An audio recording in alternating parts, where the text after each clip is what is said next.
Hello world, this is Chris.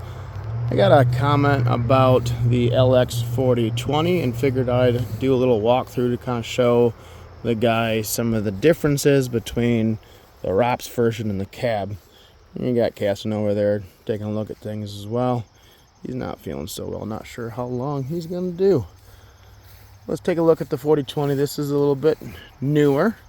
You can see some of the differences here coming off of the fender.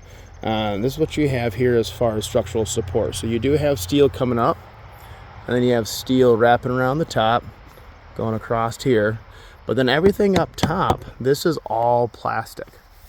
So you see, let's pop this door open here. Right here, that's all steel. And obviously you have the felt there for the top. And that comes down right here, so you got structural support here.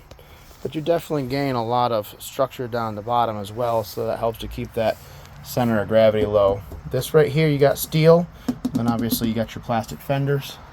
The inside of the cab is quite nice. I certainly appreciate it.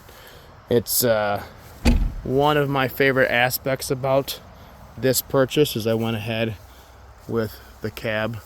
So you see you got metal coming up here on the top. So everything going across this way, coming back down again. But again, all that stuff up top is plastic. Let's kind of look at things again. So obviously I have the BH77 on the rear. Even without the BH77, I'm pretty good as far as counterbalance when I'm lifting stuff with the bucket or if I throw a grapple on there. We got the iron fist, double fist grapple. It works quite well. Like I said, I can max out that loader with the cab on it, with or without a blade, but without the backhoe, and I still do not have issues with weight.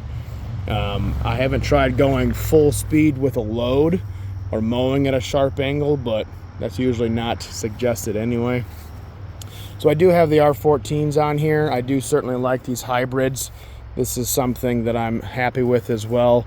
They actually mistakenly delivered it with the turf tires, so I had a chance to drive it with the turf tires as well as with these hybrids, and I certainly appreciate the hybrids. I think the extra sidewall strength that you gain from these versus the turf really makes a big difference as far as my stability when I'm doing stuff, especially if I'm moving stuff with a load.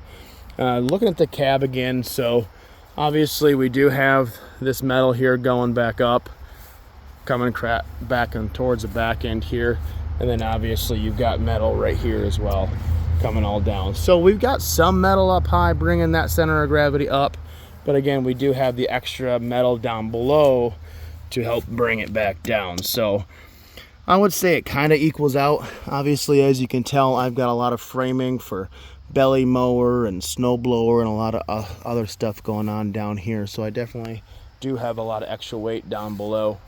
But if you're looking at doing the ROPS or the cab version, just from my experience, like a day like today when the mosquitoes are out, being inside is certainly nice. Or if you have a day when it's hot out, being inside with the air conditioning is nice. Or if you're running the snowblower, being inside with the heat is nice. Overall, it is a little bit more expensive, but it does make a pretty big difference. Got a whole lot of stuff to deal with over here.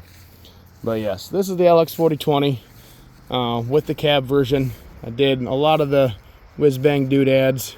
Do have the front third function, so I do have that iron fist grapple. Certainly enjoy that, as well as the BH77 on the rear. Certainly has seen a decent amount of use. And as you can tell here, we do have a hydraulic thumb in this guy, and that has come quite in handy. I had a couple people ask questions about that. This is actually something that the salesperson mistakenly sold me, and they delivered it without it. I said, well, nope, you sold it with the hydraulic thumb, so I want my hydraulic thumb. So they came and took it back. Obviously, we got the same claw here. They threw a cylinder in here, same mount for the mechanical portion, and then just have some extra hydraulic lines. They routed it all the way back, and then I just have an extra third function right here. And then we do have 2 extra lines coming back. So that actually ties in to my third function system up front. And then right here, that's actually the extra control for the buttons. That's what gives me that hydraulic thumb. But anyway, V877 hydraulic thumb, LX 4020, new Kubota with the LA 545. I don't have any shims or anything crazy on it. I'm going with the lift capacity that I have, at least while under warranty, so I don't void anything, and see how it goes. Again, LX 4020. I hope you learned something today. Like and subscribe below if you like what you see. Thanks for watching.